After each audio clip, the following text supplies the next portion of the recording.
Hello guys, म चाहिँ यहाँ मेरो बाइक धुन आएको छु। म आज मेरो बाइक यता छ, भाइले धोइरहेको छ बाइक। हेर्नुहोस्, राम्रोसँग धो है भाइ। बाइक चाहिँ मेरो भाइले यहाँ बाइक चाहिँ धोइरहेको छ। धेरै फोहोर भएको थियो। हाम्रो भाइले चाहिँ बाइक चाहिँ एकदम राम्रोसँग धुन्छन्। धुनमा चाहिँ ब्रुसले टक्क टायरमा घोटेर, तपाईँ पनि धुन चाहनुहुन्छ भने राम्रोसँग यसो ब्रुसले घोटी तपाईँहरू यहाँ आउन सक्नुहुन्छ।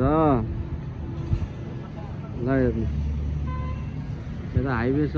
लोकेसन चाहिँ अब यो कौशिला मेन हस्पिटलको अगाडि, त्यहाँ हाम्रो भाइ कहाँ धुन आउनु होला।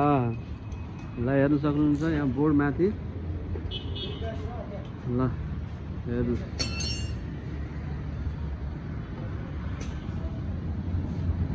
तपाईँहरू पनि केही बाइकहरू बनाउन चाहनुहुन्छ, के गर्न चाहनुहुन्छ भने आउनु होला। हाम्रो साउजी भाइ यहीँ हुनुहुन्छ। हाम्रो यो उहाँ भाइ चाहिँ हाम्रो मिस्त्री हो। पनि उहाँ चाहिँ हाम्रो हेड मिस्त्री है। उहाँ चाहिँ हेड मिस्त्री हाम्रो होइन।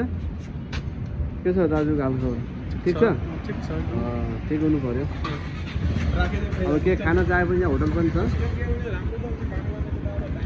अब हामी जान्छौँ मेरो बाइकतिर।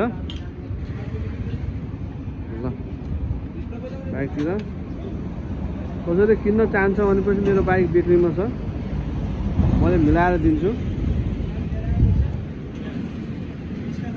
बाइक चाहिँ राम्रो छ, नो टेन्सन। बाइकमा कुनै केही खराबी छैन, मजाले घुडिरहेको छ। हेर्न सक्नुहुन्छ। पानी कम भयो क्या भाइ? चाहिँ हेर्न सक्नुहुन्छ।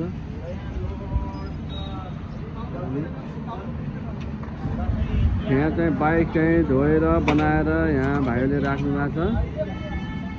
हाइवे चाहिँ हाम्रो कोलपुरको हाइवे यही हो, नेपाल जाने यता। अनि हाम्रो चौराहा चाहिँ यतातिर जानुपर्छ। एसके यहाँ पनि पढाउने सेन्टर छ। पानी सुकिसक्यो भाइ त्यो टायरमा चाहिँ होइन। आज हामी बाइक धोएर चाहिँ अब हामी जानेछौँ। बाइक धोएर चाहिँ हामी अब बाबागञ्ज जाँदैछौँ। कामको सिलसिलामा अब हाम्रो बाइकलाई धोएर जाँदैछौँ। धन्यवाद। भिडियो हेरेर कमेन्ट लाइक गरिदिनु होला, च्यानललाई सब्सक्राइब पनि गरिदिनु होला। हस् त, धन्यवाद।